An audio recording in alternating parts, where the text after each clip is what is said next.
Waalaikumsalam warahmatullahi wabarakatuh. Alhamdulillah, alhamdulillahilladzi arsala rasulahu bil huda wa dinil haqq liyudhhirahu 'ala kulli wa kafa billahi shahida. Asyhadu an la ilaha illallah wa asyhadu anna Muhammadan rasulullah. Allahumma shalli 'ala sayyidina Muhammadin wa 'ala alihi wa sahbihi rasulillahi ajmain. Amma ba'du. Jamaah sekalian yang dirahmati Allah SWT, pertama saya mengajak para jamaah untuk memanjatkan puji dan syukur kita atas kehadiran Allah SWT yang tidak henti-hentinya melimpahkan rahmat kita semua. Limpahan rahmatnya juga lah Nabi kalian yang diberi kesempatan untuk kembali bertemu dalam bulan Ramadan dan bersama-sama salat tarawih di masjid Al-Falah yang berkah ini. Salawat serta salam semoga tetap tercurah limpahkan kepada junjungan kita yang serta kepada para keluarganya, sahabat, dan tabi'in dan tabi'innya, serta kepada kita selaku umatnya hingga akhir zaman ini. Yang terhormat Bapak selaku pengurus Masjid Al-Falah beserta al-ustaz yang akan menyampaikan tausiah nanti, dan bapak-bapak ibu-ibu jamaah Masjid Al-Falah. Baiklah, daripada memperpanjangkan agama mukadimah, marilah sama-sama kita mendengarkan tausiah yang akan disampaikan oleh Ustaz DRS Haji Suito MSc kepada Ustaz kita silakan. DRS Haji Suito. MPD. Nanti aja. Bismillahirrahmanirrahim. Assalamualaikum warahmatullahi wabarakatuh. Waalaikumsalam warahmatullahi wabarakatuh. Sahur Ramadan alladzi unzila fil Qur'an hudan linnas wa bayyinatin minal huda wal furqan. Sallallahu alaihi wasallam. Yang kami hormati Bapak para pengurus Masjid Nurul Falah. Saya hormati Bapak para pemuka masyarakat, Imam Ahli Ulama Candi Pandai, Bapak Ibu para orang tua kami, juga yang saya sangat hormati Bapak para panitia Ramadan beserta perangkat, yaitu seperangkat alat sholat dibayar tunai. Bagaimana saksi sah? Sah. Alhamdulillah. Kalau sudah sah kita tunggu doa dan juga yang saya hormati, kalau orang Jawa nenek, Mbah Kakung, Mbah Putri, ada juga donatur yaitu Darmawan, Darmawati, ada remaja-remaji, pemuda-pemudi, kecil-kecil, santriwan, santriwati, jombloan, jomblowati, yang gadis-gadis saya doain supaya cepat dapat suami, yang raja-raja saya doain supaya cepat dapat istri, yang janda, yang muda saya doain supaya cepat dapat hati, dan yang tua-tua saya doain supaya cepat dapat istri, mati, supaya cepat dapat rezeki, supaya bisa naik haji ke tanah suci dan berkunjung ke makam Nabi. Begitu. Nah, Bapak Ibu, disyukur kita kepada Allah, salawat dan salam kita sampaikan kepada junjungan besar Muhammad sallallahu alaihi wasallam. Allahumma shalli ala Muhammad. Bapak Ibu, coba butet. Judul malam ini apa judulnya? Tanggung jawab suami istri atau tanggung jawab keluarga pada anak, itu aja ya. Tanggung jawab keluarga pada anak, tanggung jawab orang tua pada anak.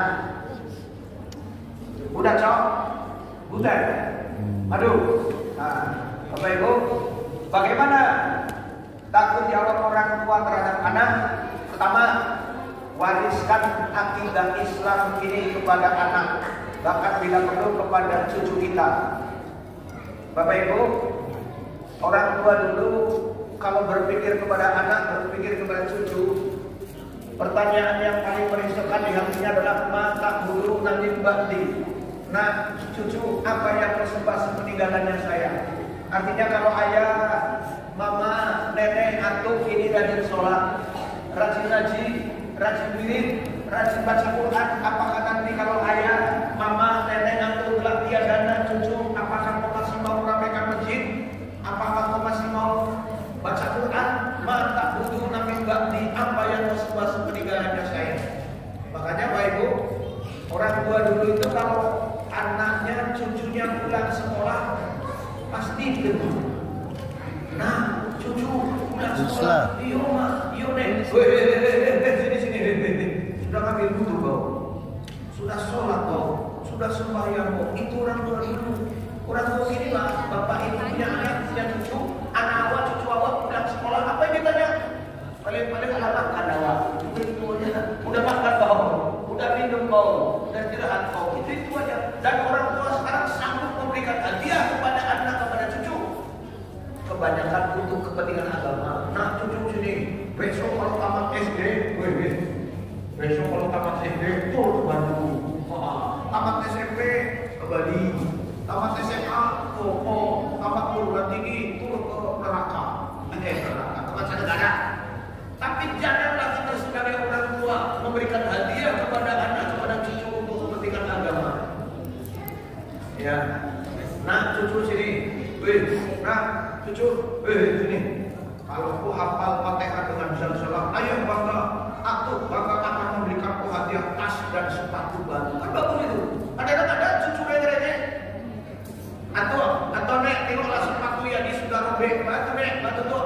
Apa salahnya kita sebagai kakek nenek, bahkan ayahnya bilang, jadi besok ayah, mama atau nenek akan membeli tas dan sepatu baru. Tapi dengan syarat coba, kau hafal nggak duha? Hafal duha? Hafal nggak atin? Hafal nggak jajalah? Hafal nggak alif siro? Hafal nggak ayat kursi? Kalau ayatnya lupa, nih kursinya maju.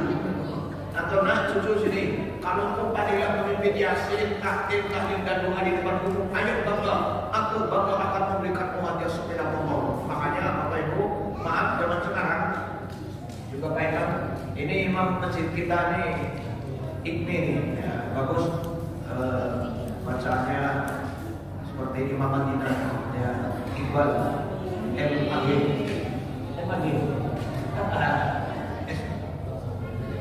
Ya, sedang proses. Jadi Bapak sekalian, maka saya katakan zaman sekarang untuk menghancurkan Islam di Indonesia dan perlu peruntukan masjid, Bapak Ibu, ya, untuk menghancurkan Islam di Indonesia dan perlu peruntukan musola.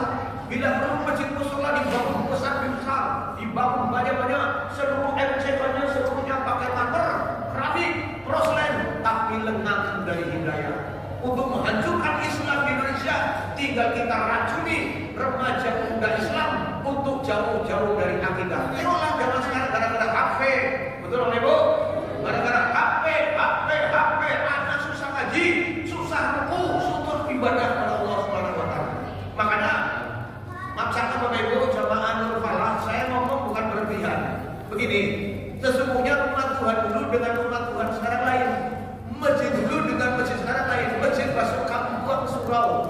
Dulu ada masjid antar surau, maaf, ada dindingnya pakai papan. Tapi hidayahnya ada, karenanya hidup. Hidayahnya hidup karena apa? Karena yang melanturkan asli manusia, yang mengumandangkan asli manusia. Maaf, zaman sekarang bagaimana? Masjid musola dan hidayah sebelum subuh yang ngaji HP. Benar apa betul? Sebelum duhur yang ngaji HP. Sebelum asar yang ngaji, kalau jawab sebelum asar yang ngaji HP. Sebelum maghrib yang ngaji HP. Bahkan sebelum sholat Jumat pun tengok depan di seluruh rumah baru. Sebelum sholat Jumat dimulai, siapa yang ngaji di masjid? Insya Allah HP. Dan insya Allah di masjid Nurul Falah di sini insya Allah tidak apa, tidak jauh berbeda. Tamunya maka itu Bapak sekalian, ya, warisan akidah.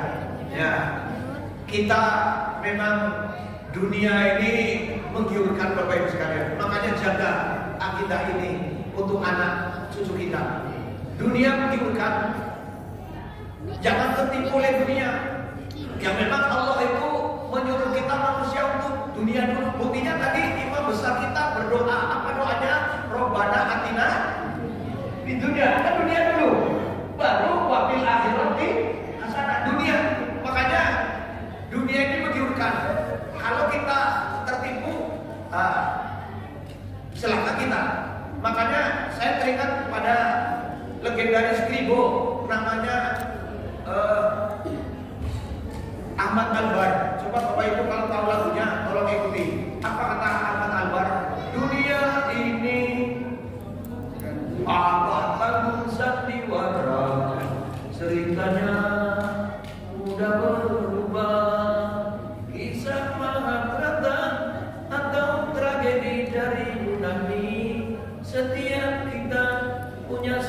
peranan yang harus jawab. Oh, mantap kita mainkan. Bapak Ibu, saya teringat tahun 2013, tepatnya tanggal 1 Juli itu adalah ulang tahun Kota Medan, di mana pada tanggal 1 Juli 2013 pemerintah Kota Medan dalam rangka ulang tahun mengundang artis dari Jakarta. Dengan siapa artis yang diundang dari Jakarta? Yaitu Ayu Sinting. Siapa? Ayu Sinting. Dalam rangka ulang tahun Kota Medan, Ayu Sinting berapa dibayar? 200 juta. Berapa dibayar? 200 juta hanya untuk menjemput alamat palsu. Kemana, di mana? Ku harus mencari kemana? Kesana kemari jreng-jreng, mencari alamat jreng-jreng. Namun yang ku temukan apa? Alamat palsu. Berapa dibayar? 200 juta. Lagi pada tahun sama 2013, tanggalnya 31 Mei itu adalah ulang tahun Kota Surabaya. Pun dalam rangka ulang tahun Pemko Surabaya tanggal 31 Mei 2013 tidak mau kalah ketinggalan mengundang beberapa artis, di antaranya Ebit GAD. Ternyata Ebit GAD hanya menyumbang 5 lagu dibayar 150 juta. 5 lagu dibayar 150 juta. Padahalnya cuma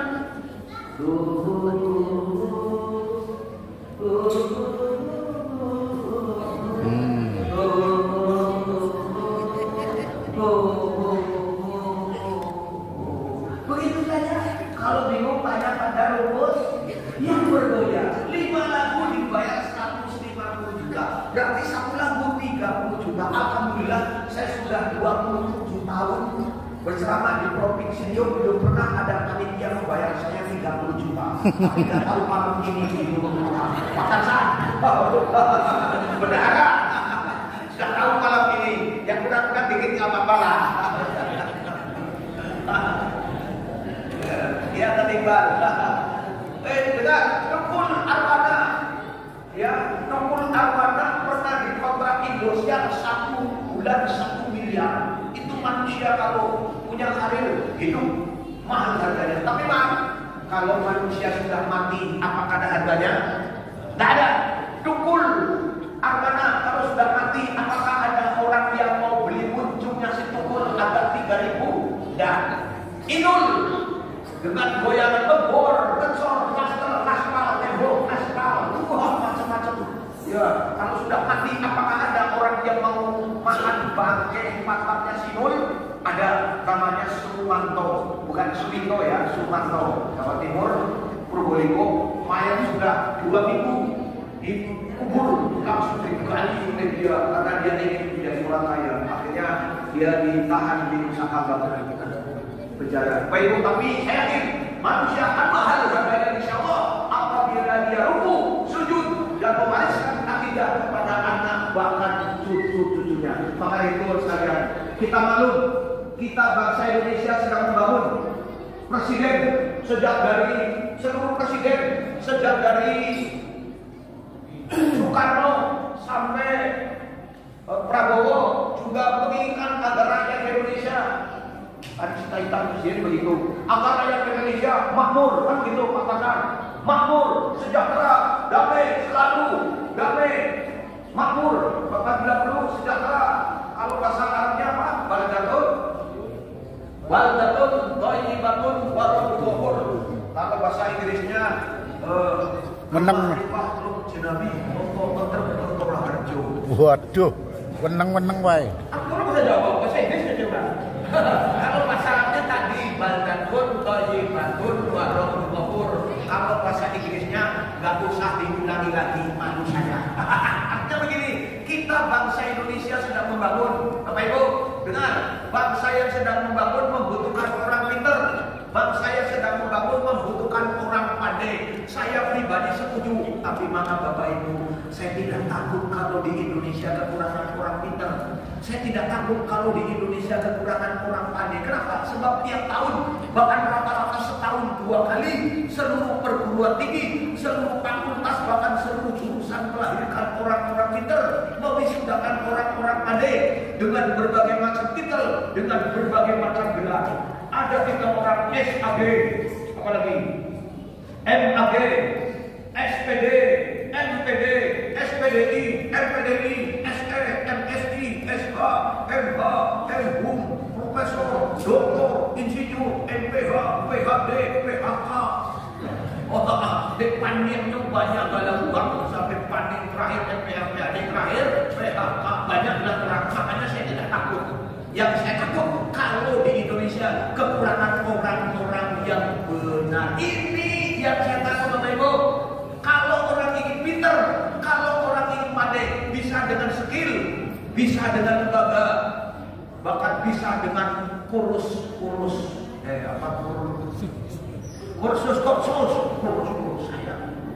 Bisa, tapi kalau orang ingin benar, hanya iman dan takwa kepada Allah. Bagaimana caranya?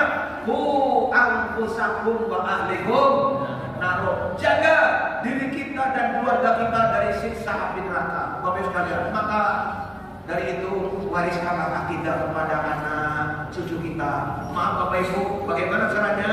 Nawiru buyutakum bisolah wa kiro atal Quran. Terangi rumah kita, rumah Allah, rumah kita dengan sholat dan membaca Quran. Masya Allah. Pak,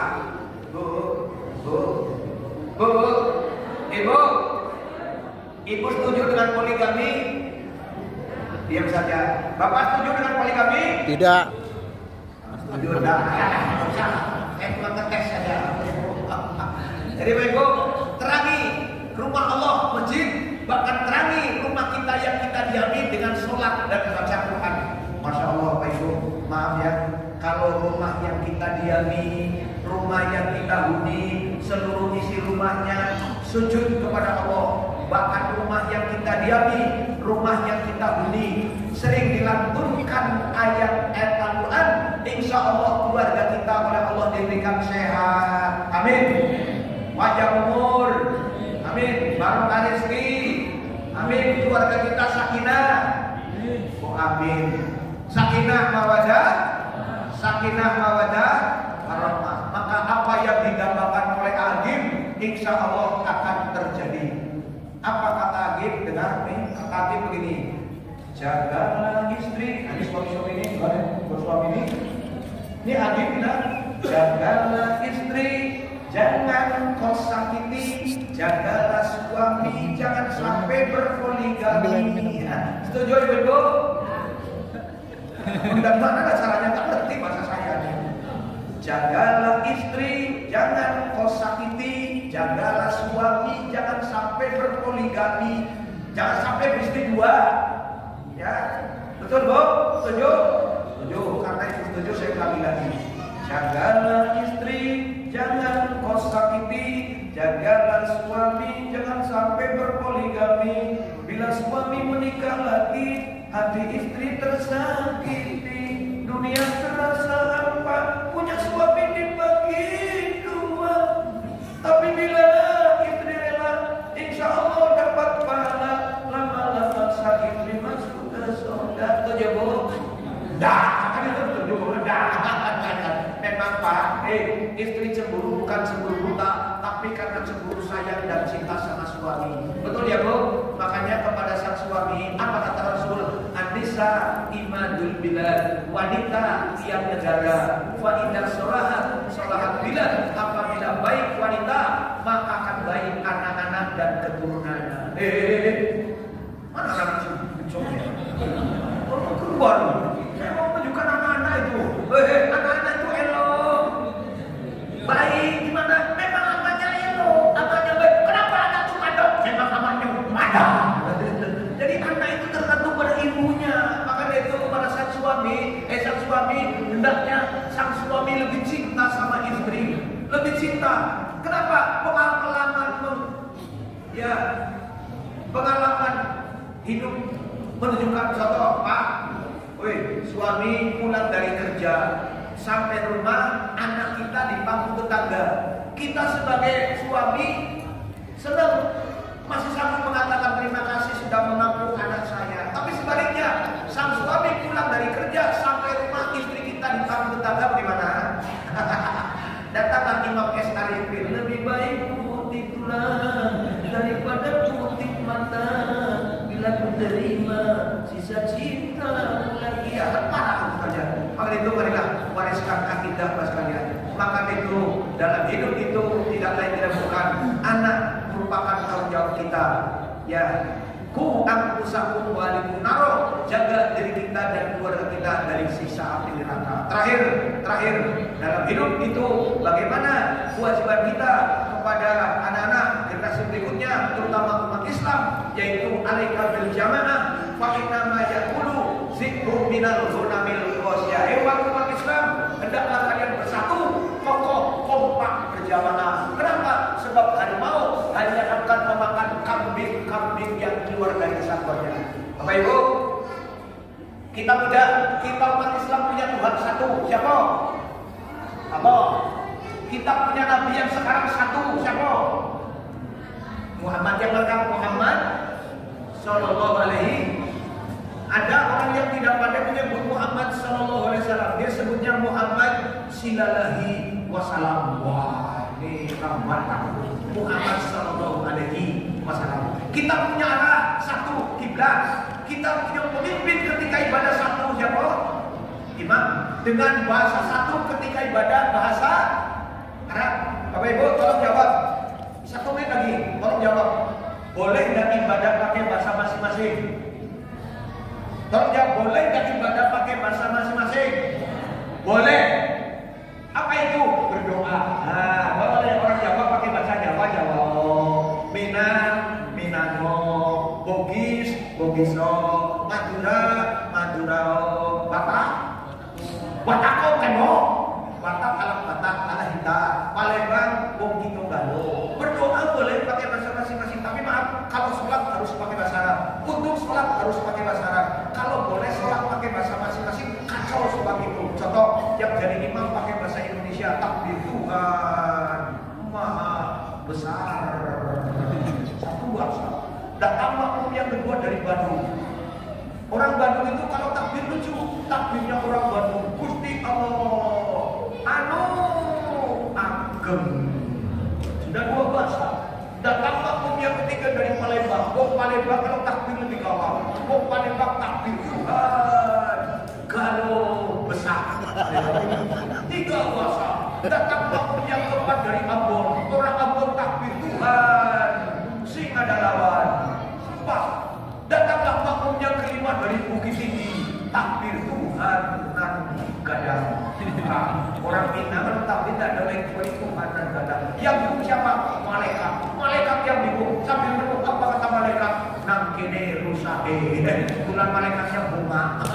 Dari Jawa bunga. Nang kene rusahe. Untuk malaikatnya dari Jawa. Kalau malaikatnya dari Medan, tertipu kau. Bapak sekalian. Demikian barangkali ceramah-ceramah waktu juga batasi. Dalam kesimpulan, mari wariskan akidah Islam ini kepada anak, kepada cucu, karena itu tanggung jawab kita sebagai orang tua. Ku anfusakum wa alikum naro, jaga diri kita dan keluarga kita dari siksa api neraka. Demikian mudah-mudahan manfaatnya. Bila hidayah. Assalamualaikum warahmatullahi wabarakatuh. Waalaikumsalam warahmatullahi wabarakatuh.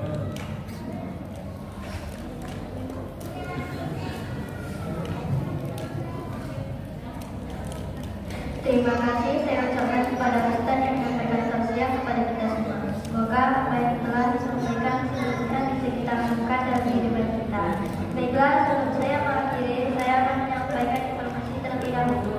Adapun untuk kita lupa pada malam ke-11.481 dan untuk pengantaran tadarus malam ini pada tanggal 11 Maret 2005 ada Bapak Kinting dari Madinah, C1 dan Bapak Hasanka dari SD Kota. Dan untuk pengantaran sahur oleh Ibu Termaneni dari RT 05 dan untuk berbuka Ramadan oleh Bapak Dwi Karman dari B18 Diamond dan Bapak Iwan dari IC 15 Diamond. Dan untuk imam sholat tarawih pada malam ini Ilham Sastra dan untuk bertindak sebagai bila yaitu Ustaz Edi Pratama. Baiklah, setelah itu saya akan menutup acara pada malam hari ini dengan mengucapkan hamdalah